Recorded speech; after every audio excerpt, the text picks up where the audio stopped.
ang bayay, sadyang umiibig. Sa kanyang salita, kaloob ng langit. Sanlang kalayaan na saring masapit, katulad ng ibong na sahib papawid.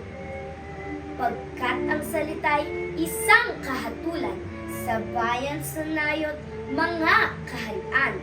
At ang isang tao'y katulad kabagay ng anumang likha noong kalayaan.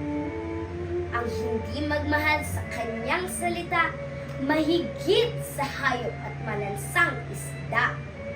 Kaya ang mararapat pagyamaning pusa, na tulad sa inang tunay na nagpala.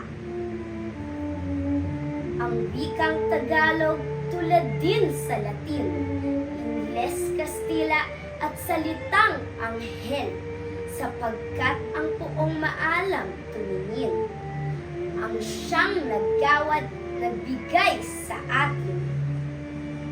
Ang salita natin huwad din sa iba, na may alfabeto at sariling letra, na kaya nawalay dinatnan ng sigwa, nalunday sa lawa noong dahong una.